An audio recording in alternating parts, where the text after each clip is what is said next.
Assalamualaikum warahmatullahi wabarakatuh.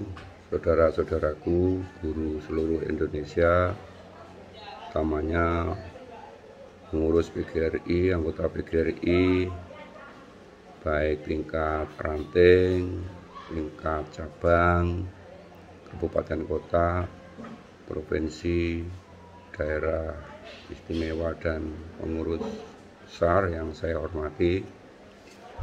Saya Sudarman Eyang Kakung, Ketua PGRI Kabupaten Banyuwangi, menyikapi polemik RUU Sidiknas yang terjadi saat ini. Saya ingin menyampaikan hal-hal sebagai berikut.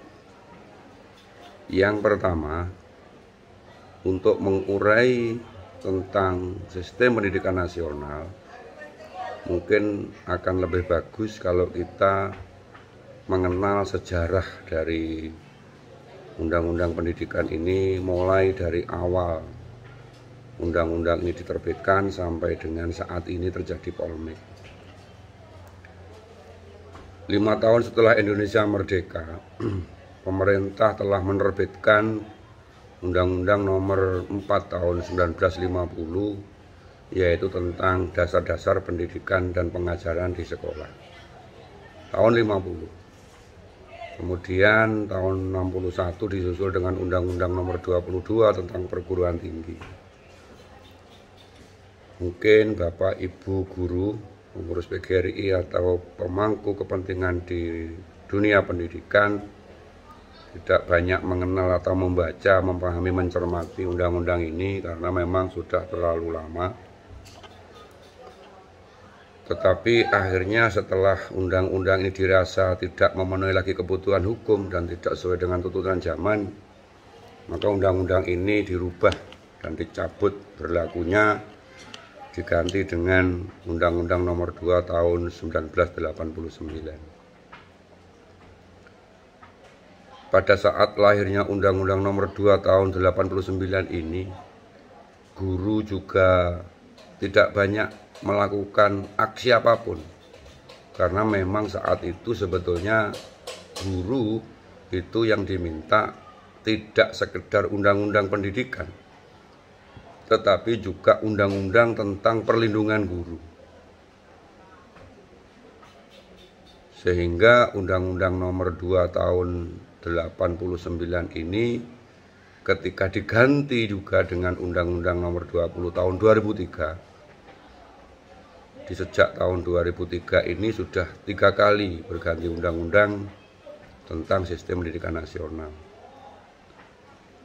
Saat terbitnya Undang-Undang Nomor 20 Tahun 2003, guru juga tidak banyak mendapat atau tidak banyak memberikan komentar apapun, karena memang kesejahteraan guru saat itu juga masih landai.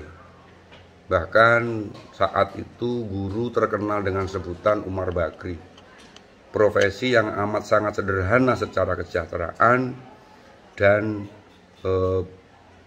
guru banyak yang terbuai dengan pujian, yaitu pahlawan tanpa tanda jasa. Semakin ke belakang, guru semakin menyadari bahwa guru adalah tenaga profesi, guru adalah pegawai profesi, sehingga guru berhak mendapatkan tunjangan profesi. Maka diusulkan oleh PGRI, karena memang saat itu satu-satunya organisasi profesi guru itu hanya ada PGRI. Kalau toh ada lain-lain, itu tetap bergabung di satu wadah organisasi besar profesi guru, yaitu PGRI. Maka mulai tahun 98 ketika Indonesia ini mengalami reformasi, PGRI selalu mendesak kepada pemerintah untuk diterbitkan undang-undang yang melindungi, baik itu melindungi profesi, kode etik terhadap guru. Akhirnya dimunculkan, disahkan undang-undang tentang guru dan dosen yang terkenal dengan Undang-Undang Nomor 14 Tahun 2005. Di undang-undang inilah menjadi titik tolak terhadap kesejahteraan guru, karena memang di dalam pasal 14 undang-undang ini muncul pasal yang amat sangat luar biasa yang selama bertahun-tahun dinantikan oleh guru, yaitu pasal 14 dalam Undang-Undang 14 2005 yang berbunyi, dalam menjalankan tugas keprofesionalan, guru berhak memperoleh penghasilan di atas kebutuhan hidup minimum. Ini catatan besar bagi para guru, catatan besar bagi semua pengurus PGRI, bahwa bermula dari pasal 14 Undang-Undang Guru dan Dosen ini, guru mulai tren diminati oleh kaum pemuda, kaum anak-anak muda. Apa yang dimaksud dengan kebutuhan hidup minimum? Dalam pasal 15 dijelaskan, kebutuhan di atas hidup minimum yang dimaksud pada pasal 14 ayat 1 huruf A adalah guru berhak atas gaji, berikutnya guru berhak atas tunjangan yang melekat pada gaji, serta penghasilan lain, yaitu tunjangan profesi. Karena ini bunyi undang-undang, maka di breakdown menjadi petunjuknya yaitu PP peraturan pemerintah untuk mengaktualisasi, untuk melaksanakan, untuk menjalankan bagaimana guru bisa mendapatkan tunjangan profesi. Akhirnya pada tahun 2006, 2007 sampai dengan sekarang, guru mendapatkan kesejahteraan yang bernama tunjangan profesi. Dengan guru ada tunjangan profesi ini, maka profesi guru sekarang sudah mulai diminati oleh anak-anak muda SMA, SMK yang pinter-pinter ini, sudah tidak malu lagi untuk memilih profesi sebagai guru. Karena memang jaminan kesejahteraan di dalam profesi guru ini cukup dianggap memadai. Kemudian kalau kita teruskan dalam Undang-Undang Guru dan Dosen, ada di pasal 82 ayat 2, itu disebutkan guru yang belum memiliki kualifikasi akademik dan sertifikat pendidik sebagaimana yang dimaksud dalam undang-undang ini. Undang-undang ini berarti Undang-Undang Guru dan Dosen, wajib memenuhi kualifikasi dan sertifikat pendidik paling lama 10 tahun. Bapak Ibu yang saya hormati, kalau dalam pasal itu berbunyi paling lama 10 tahun, sementara undang-undang ini disahkan tahun 2005, maka 2015 semestinya guru dalam jabatan semuanya sudah memperoleh sertifikat pendidik dan semuanya sudah menyandang guru profesional. Akhirnya guru bisa mendapatkan tunjangan profesi guru atau TPG. Bapak Ibu yang saya hormati, apa kaitannya dengan RUU Sikdiknas ini? Di mana sebetulnya pasal-pasal yang mengkhawatirkan para guru terhadap RUU Sikdiknas ini?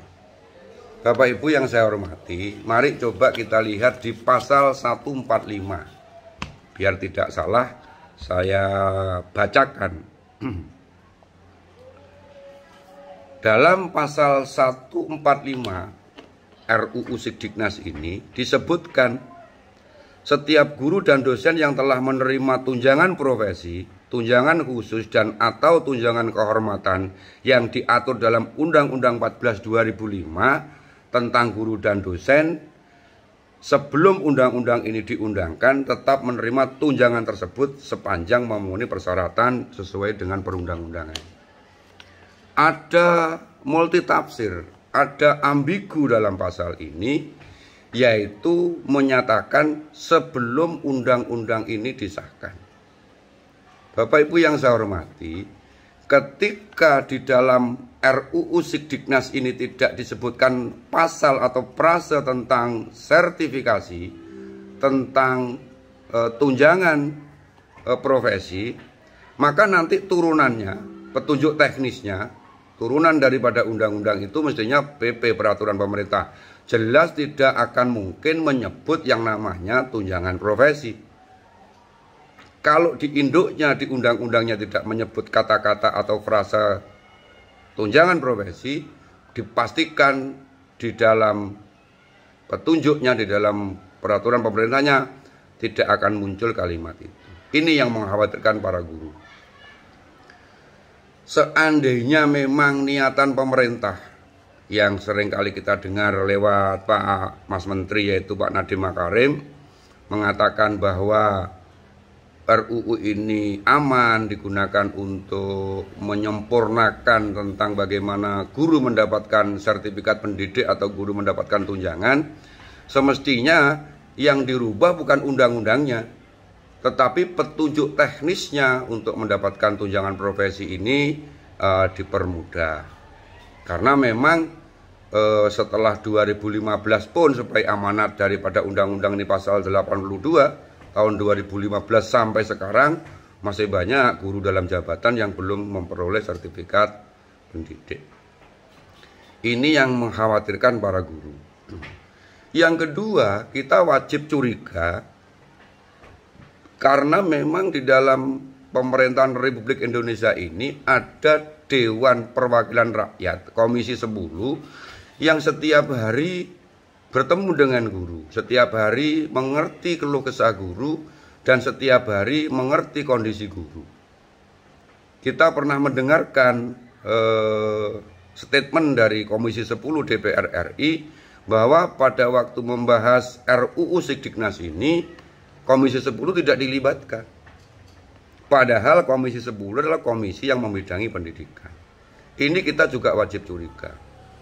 Oleh karena itu, saran kami dari PGRI Kabupaten Banyuwangi kepada seluruh anggota PGRI se-Indonesia, utamanya kepada pengurus besar PGRI, pada Bunda Ketua Umum, kami sampaikan terus untuk meyakinkan kepada para guru, meyakinkan kepada pemerintah bahwa frase, kalimat, pasal yang menyatakan tunjangan profesi mohon tetap dihadirkan dalam rencana revisi undang-undang ini, biar guru tidak galau, guru tidak risau. Kita juga tidak selalu menuduh bahwa apa yang disampaikan pemerintah itu adalah mencurigakan, tetapi dengan tidak adanya kata, tidak adanya frase, tidak adanya pasal yang menyebutkan itu tentang tunjangan profesi, kita memang wajib curiga. Sekali lagi, kepada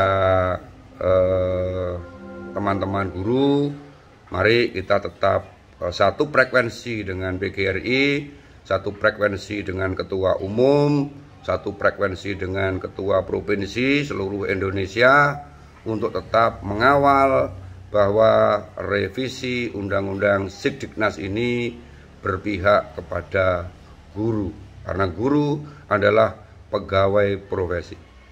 Kepada pemerintah kami mengajukan satu permohonan, kalau memang yang mempersulit ini adalah teknis bagaimana guru-guru mendapatkan sertifikat pendidik, mohon yang dipermudah adalah petunjuk teknisnya, bukan undang-undangnya yang direvisi dengan menghilangkan frase tunjangan profesi. Kalau sepeda motor kita rusak businya, maka yang diganti dan diperbaiki businya, bukan kita mengganti sepeda motornya. Salam hangat, salam solidaritas, salam satu frekuensi dari PGRI Kabupaten Banyuwangi. Demikian, terima kasih. Assalamualaikum warahmatullahi wabarakatuh.